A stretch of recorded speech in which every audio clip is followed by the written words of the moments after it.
Okay, by request, as I mentioned in last month's or last 6 months videos, is we had requests for fix-it videos rather than just working on files that are okay. So I pulled out this file because there's a lot of fixing that needs to be done in this photograph.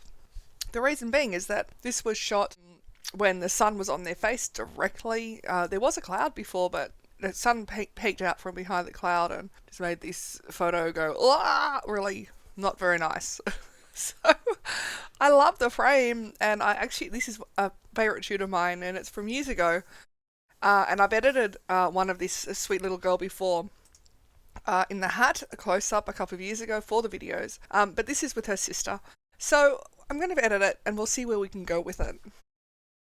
First things first, though, I need to bring back as much detail as I can.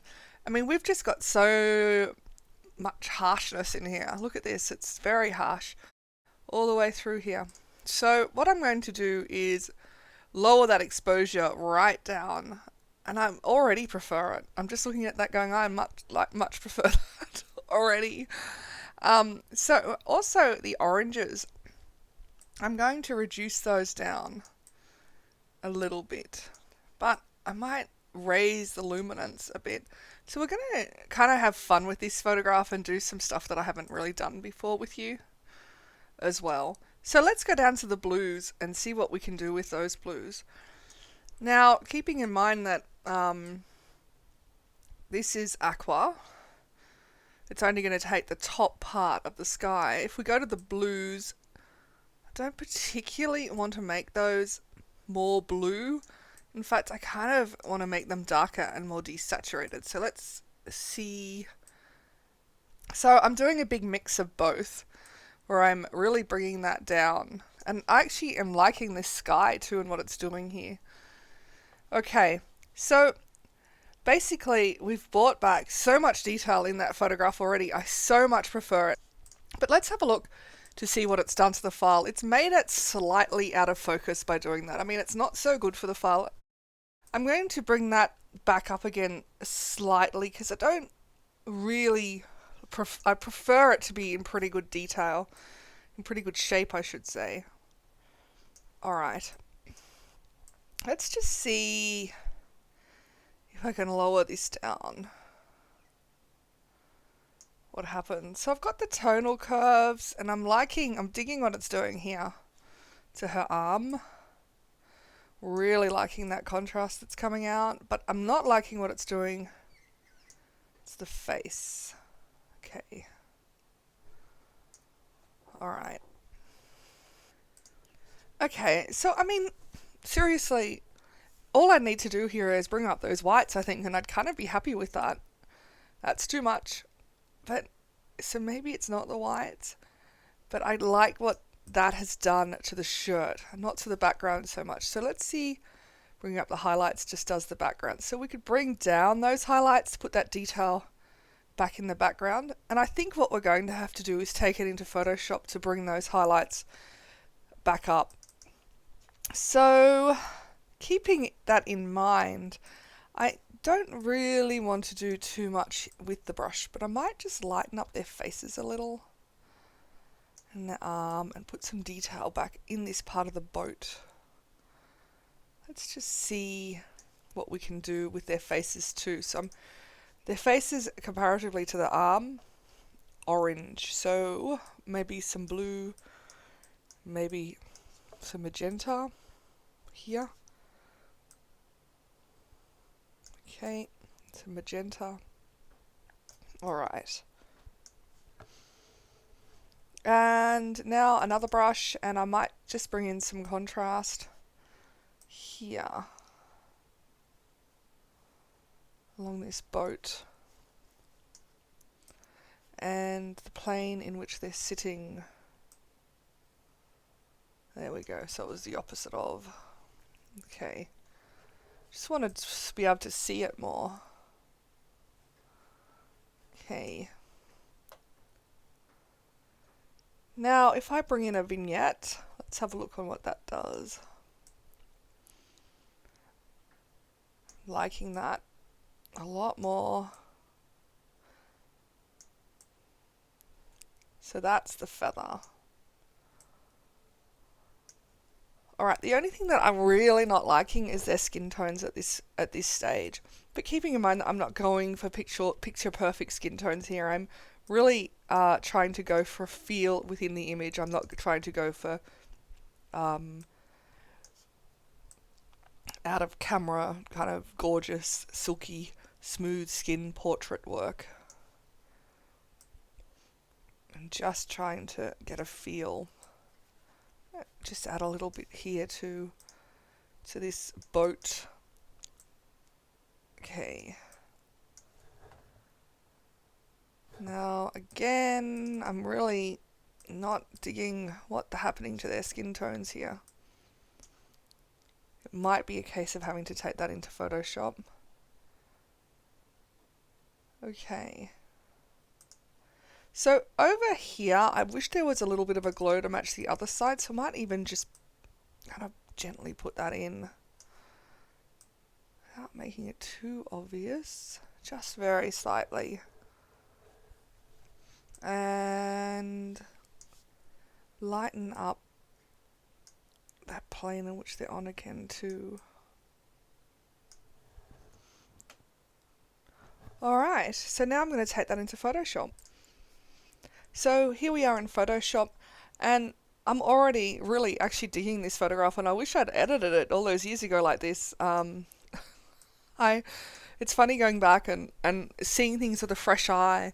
I do like things a little bit darker now than I used to, I guess. And yeah, I really like this photograph. So now what I want to do, however, is add a gradient map. So I've gone into the masks and I'm going to add a gradient map and go down into the color. And I'd like to make that kind of a warm brown, but quite deep. And I'm going to leave the other side white. And press OK, and then I'm going to go on to multiply and see what that does, and then go to soft light and see what that does. Now soft light, I'm liking what it does to their skin and the tones there, but I think it's going to be multiply for me, or maybe even overlay. Let's have a look what overlay does. So basically it's just making them more contrasty in the areas that I want it to be. Okay. So I'm going to leave that on overlay, and I'm going to just gently raise that back on her eyes. As I said, it's not about the portrait so much here, it's about the feel. So I don't need to really see her eyes, but I'm just bringing that back a little bit so that you can, just a touch. Okay, and the highlights here, I'm going to paint them back on her arms, but I'm digging what it does to all the other highlights. So I could just go in now. The only thing I'm not sure about is this sky. I don't particularly want that to be, apart from the clouds, I don't mind the clouds coming out, but I don't want the rest of the sky to be more poppy. So I'm just masking that back. Okay. And might bring some detail back just here gently as well, so that you can see where they're sitting. Okay, and their faces here. Alright. So that's made them darker around them a little. So now I want to do some paint work, and I wish that I was on the Wacom at the moment, but never mind. So I'm just going to go into curves. My daughter and I share the Wacom. We've got a Syntac, and she enjoys drawing, so I won't ask her to hop off because I love it when she draws. Okay, so here we go. So I'm just going to do it the old-fashioned way. Now, I've just raised the curves there because I'm going to go in here and paint a little.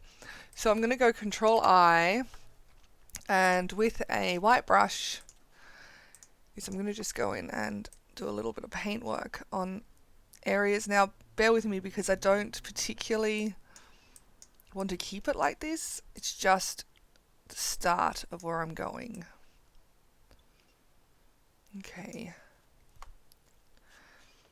So that's the clothes. Now I wouldn't mind bringing out some of the detail on this boat a little, and maybe on their skin a touch where there are highlights. See, they've got highlight. She's got a highlight here and a highlight here. And here. Made a little bit of a mistake here, but like I said, we're not going for perfection here at the moment. It's just to give you an idea.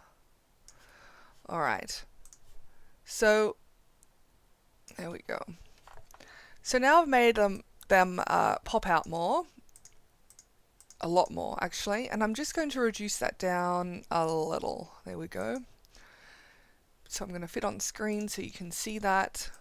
Okay, so now they're kind of going more chromy, which is a look that I'm really liking at the moment. Much better.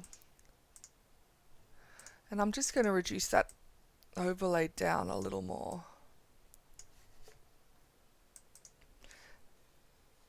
Okay, while I'm here, I would like to crop this to a 5:7 ratio simply because I need to center them more. So I'm just going to leave the DPI to fall. Okay. So I'm going to pop them in the center and crop there. And duplicate the background layer. Shift to select them all. Control Alt E because I would like to do some patchwork here now and take this house out. I mean, we could just grab another area, but I don't think it's going to work. So we have to go the old-fashioned way, which is a little bit of cloning.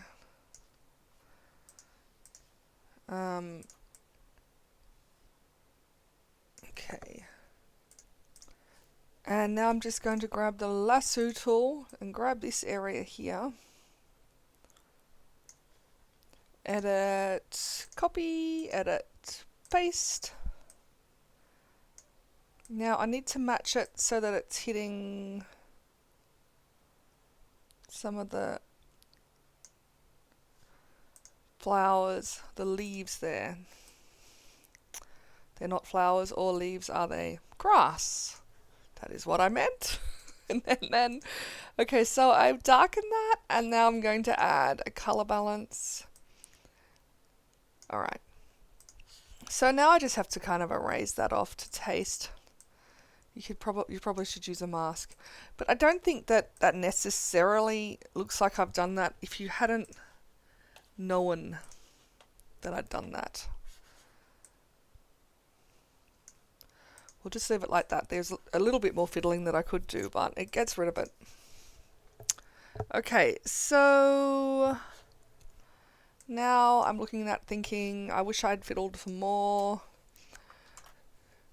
I'll just patch that in. Anyway, you get the point, hey. So when I'm looking at images like this, I like things to be symmetrical.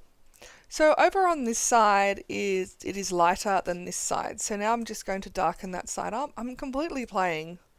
This series of videos really has been about playing. So, okay, so now I just need to make it more consistent. So I'm going to go in and make a photo filter. Now this is really just a taste, and I'm going to erase that back very slightly on them. So that is a photo filter, and it's warming the image up. Okay, so now that I've got a base, I know that if I am going to blend these colors in, then what it should do is keep the colors more consistent within that blending. So I'd actually like to see again, and I've used this trick before, what Photoshop thinks that the colors should be. So I'm grabbing all the layers and I'm Control Alt E and I'm merging them, and I'll make a new layer and I'll go Image, Auto Tone to begin with, and I don't mind that at all actually. It more realistic, and Auto Color, and I think I prefer that one. Just keeps the oranges in a little. Okay, but it keeps the sky up too. So you can also duplicate the layer, and if you find that Photoshop does come up with a color that you like, so auto, was it the tone that was very blue? You can actually blend the two in the areas that you like, for example. Alright, so I'm kind of happy with that, especially since where we came from. So I'm just going to fix the skin a little now. So I'll just lasso, and like I said, this isn't supposed to be picture perfect skin tones though, but I just want to make it a little less yellow. I'm happy with the contrast. I was trying to get this contrast up in the whites in Lightroom and it wasn't happening for me, so it's really great that we've been able to bring that out in Photoshop. So I'm going to go into color balance and just add some blues in there and some reds maybe. I think that's a bit better. This one again, it's too red though, so lasso at color balance and go the opposite. That's green. Okay. And here, still a little too yellow. Make a smaller feather. Now, with an image like this, really you could be playing for days, because this is more, you could add textures in. We might do that just so you can see. I mean, you could be working on this because it's that kind of feel. It's not supposed to be. Neither is here. I'm having skin tone issues. Now, I just go off eye, by the way. I just look at it and go, no, that's not right. There's no science behind it, I find, other than our eye. Okay. I think I'm trying to balance too many areas up. And it's just not happening for me. Might saturate that a little. Okay. So, now, speaking of saturation, what does saturation do for the image? There we go. Quite like that. Okay, so I've added in a little bit of saturation. Alright, so now what I want to do is just grab this area here and do a hue saturation and desaturate that a little, I think. Seems to be a lot of yellow there that's unnecessary. Okay. So let's see about adding a texture to it. Okay, so I've got a texture here and I'll pop it into the with the video so that you can have it yourself, and I'm just going to drag it on.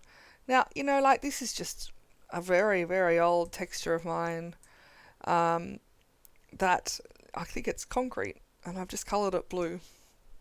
So I'm going to press apply. So I've free transformed that to stretch its picture, basically. And I'm going to put that on multiply. And it goes really, really awful. And I'll reduce that down. And all I'm going to do is just desaturate it. Okay, but not all the way. And now I'm going to make that a mask. And be careful when you do a texture, because it actually does it on the skin. So that might be the taste for you. I'm just going to erase it off though and bring them back a bit. Now only on the areas that I really want them to come out though. So I'm just thinking really that's too much. But I'm enjoying the depth of that now. So I might go back and merge those ones underneath. I've merged it together now, haven't I? Let me do that again. So I'm going to grab them. The reason I'm merging them is because I want to have a layer to work with. Here we go. I'm going to actually darken that.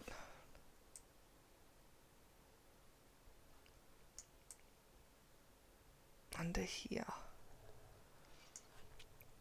Especially, there we go. So that now when I do bring this back, it won't hopefully pop out too much. Okay. So now I'm going to reduce the opacity of that down. Okay. And just give it a plane that it's sitting on.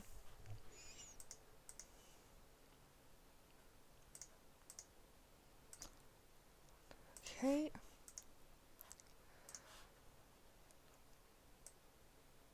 I'm just trying to figure out how I want it to be. I think the darker I go, the happier I am with it. I know it's really, really dark. And again, this is just playing. It's not for everyone. Okay. Okay, last but not least, enough playing now. I'm going to lighten and add a little bit of contrast. Just to bring them back into detail there. Alright, so like I said, we could go on and on and on with that. So this is just an example of something that you can do if you so wish. And it's supposed to be dark and a little bit mysterious. So I'm going to go back to the original file. Voila. So that's why I've made it dark too, to show you the capabilities that I guess Lightroom and Photoshop do have. But like I said, be careful with making errors like this because whilst you can bring it back, it's not so great for the file. But it goes to show that you can actually do so much.